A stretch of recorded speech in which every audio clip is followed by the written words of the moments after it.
As peace talks between Ukraine and Russia loom, both sides have escalated the war.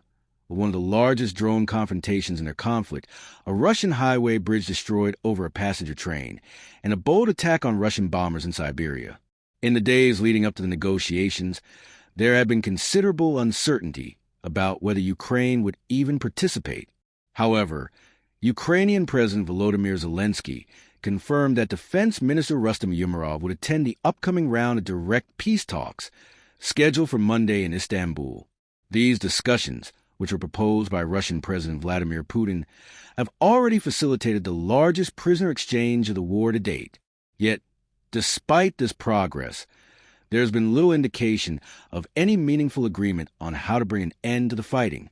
While the world braces for the possibility of peace, the war continues to rage on. In a deadly incident, at least 7 people lost their lives and 69 others were injured when a major Russian highway bridge, located in the Bryansk region near Ukraine's border, was blown up while a passenger train was crossing.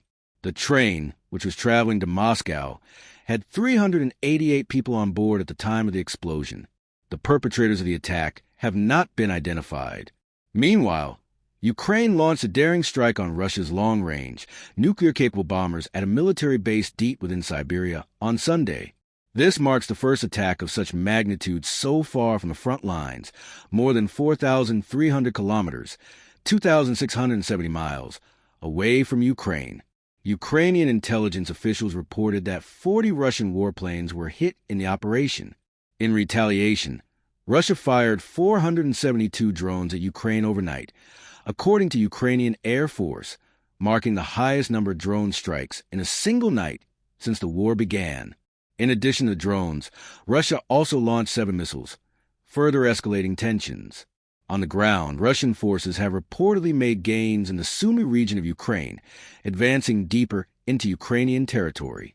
Open-source maps, which are pro-Ukrainian, indicate that Russia has captured approximately 450 square kilometers of Ukrainian land in May alone, the fastest monthly advance in at least 6 months. As the conflict rages on, U.S. President Donald Trump has called for both Russia and Ukraine to reach a peace agreement.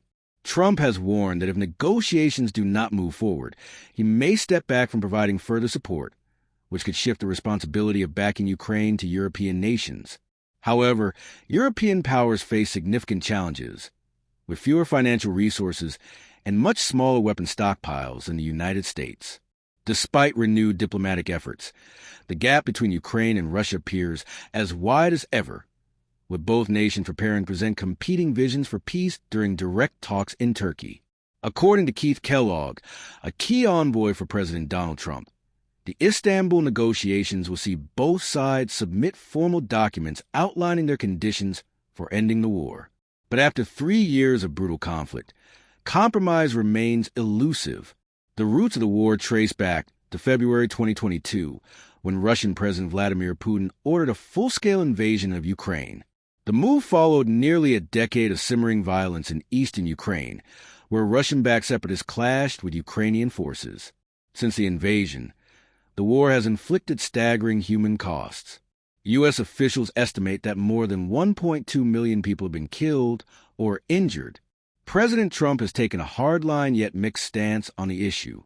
While publicly calling Putin crazy and openly criticizing Ukrainian President Volodymyr Zelensky during a meeting in the Oval Office, Trump has also expressed confidence that peace is still within reach. He has signaled that if Putin refuses to make progress toward a settlement, the U.S. could impose heavy new sanctions on Moscow. At the same time, Trump has hinted that the U.S. may scale back its involvement if both sides fail to advance toward a deal, potentially shifting the burden of support to European nations with fewer resources and less military leverage. In June of last year, Putin laid out his preliminary conditions for ending the war. His demands included Ukraine abandoning its aspirations to join NATO and withdrawing all military forces from 4 contested regions in eastern and southern Ukraine, territories that Moscow claims and largely controls. Ukraine, however, is entering the talks with a firm position of its own.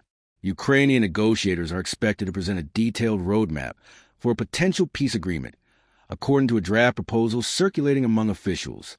The document reportedly rejects any limits on Ukraine's future military capabilities, rules out international recognition of Russian sovereignty over occupied territories, and insists on reparations to rebuild Ukraine's war-ravaged infrastructure and economy.